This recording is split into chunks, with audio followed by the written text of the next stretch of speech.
Pranab Mukherjee says the GDP rate of 6.8% is likely to go up to 7.5% with negative food inflation. There's no word on whether the RBI will cut interest rates.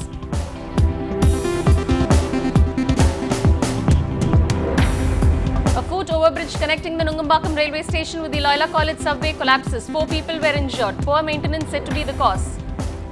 More than 1 lakh people signing the protest over the AIADMK government's move to shift the Anna Centenary Library. It's a DMK initiative. Party leader MK Stalin submits a memorandum to the governor. Tamil Nadu tops the country in road accidents with 18,188 accidents, 4,735 of them fatal in the year gone by. Chief Minister Jayalalitha's Pongal gift gets bigger. An additional 94 crore is sanctioned for free saris and dhotis. While the separated duo of Leander Paes and Mahesh Bhupathi sail into the double semi-finals with different partners, tennis legend Vijay Amritaraj predicts their clash in the finals of the Chennai Open. Play against Leander Paes and Janko Tipsarevic, that would be a wonderful crowd pleaser. A 32-year-old housewife is murdered in Kolattur. The cops suspect an illicit affair to be the motive. The possible assailant surrenders and is sent to the Pudel prison. Popular film actor Manzoor Ali Khan is arrested by the crime branch on a complaint of land grabbing. The actor denies the charge. Good evening, this is Madhu. Another murder of a housewife in the city. Has Chennai become an unsafe place for women? News about the same in the next 30 minutes. First, the headlines at this hour. Murdered student Anuj Bivde's parents to visit the spot where he was murdered. They are to return to India with his body later today. Team Anna member and former Law Minister Shanti Bhushan to deposit his stamp duty of over 1 crore after he is found guilty of evading stamp duty and also fined 27 lakh rupees. A big setback to Arushi Talwa's parents. The Supreme Court asks them to face the trial in the murder of their 13-year-old daughter. The Apex Court dismisses the appeal against the magistrate's order, making them accused. On back foot over the induction of tainted BSP men, BJP has strongly defended its decision. Party says that it's not shielding any corrupt leader and law will take its course on Kushwaha, but adds that it is serving the OBC community by taking its leaders.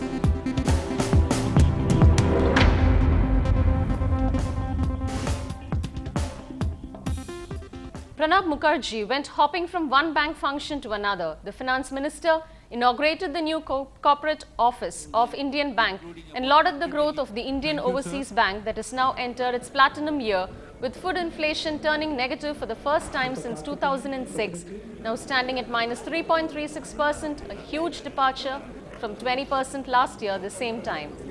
Mr. Mukherjee was, however, tight-lipped about whether the Reserve Bank of India would slash interest rates. All that the Congress leader said was that the GDP rate of 6.8% would soon touch 7.5%. Many of these issues are the direct impact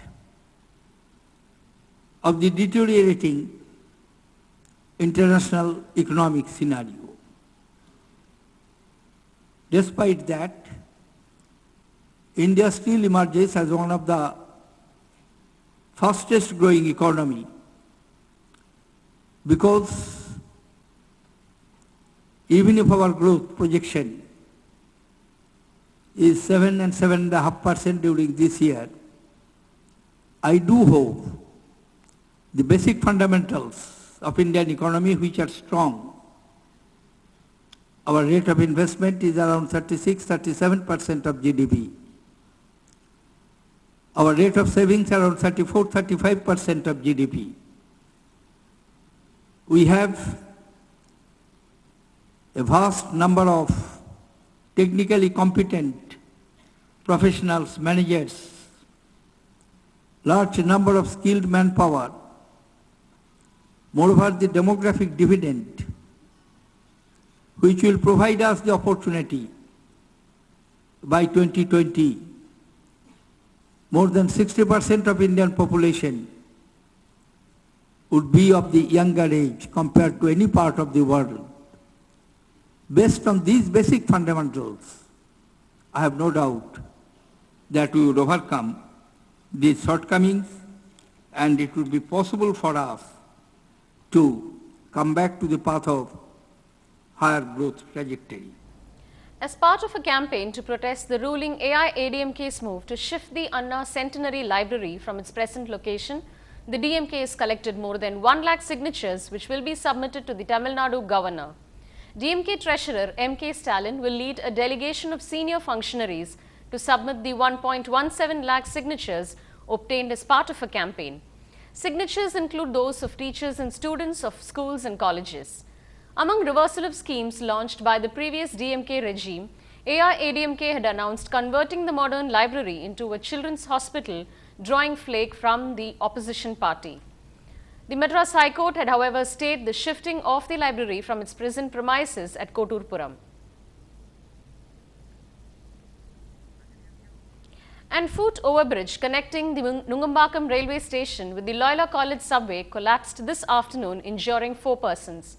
The bridge seems to have buckled due to insufficient maintenance. The train services were halted for 20 minutes after the incident and then resumed. The injured persons are admitted in the Apollo and General hospitals.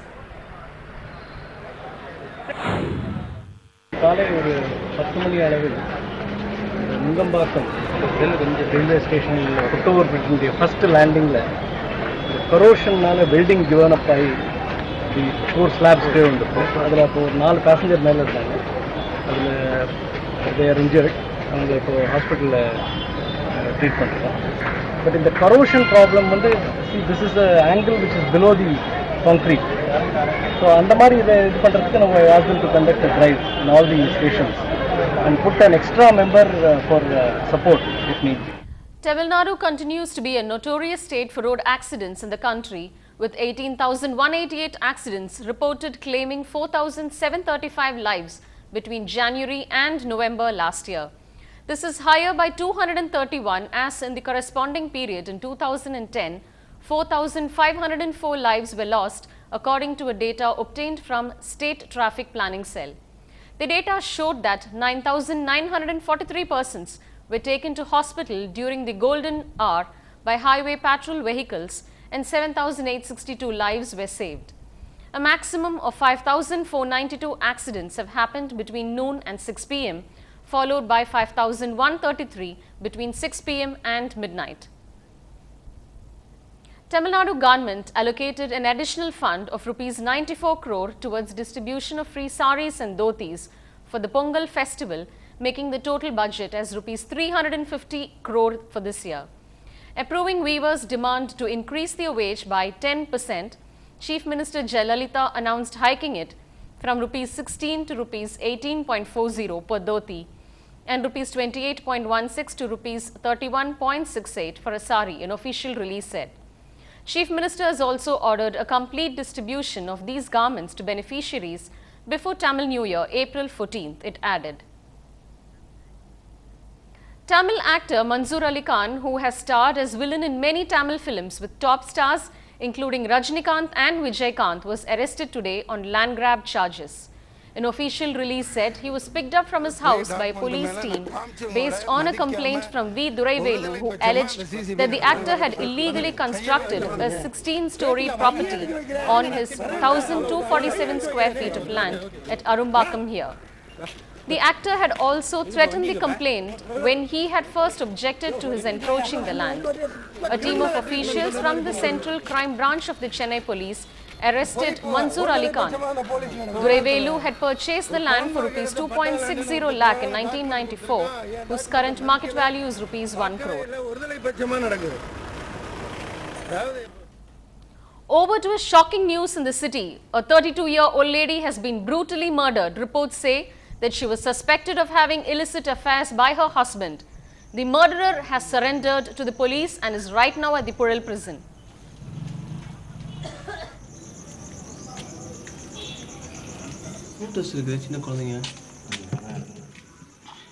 அவர் வெட்டினதோடு எங்களுக்கு யாருமே தெரியாது, எல்லாம் நாங்கள் தூங்கிக்கிட்டோம். 6 மணி மேலே தான் தெரிஞ்சது எங்களுக்கு. சத்தமாக எதுவுமே தெரியல, வீட்டுக்குள்ளே கொலை பண்ணா தெரியும். அப்புறமா போலீஸே இங்கே வந்து அது வெறும் போலீஸ் வந்து பார்த்தா எங்களுக்கே தெரியும். அதுக்கப்புறம் யாருமே எங்களுக்கு தெரியாது. Will diesel prices be touched? Stay tuned to find out.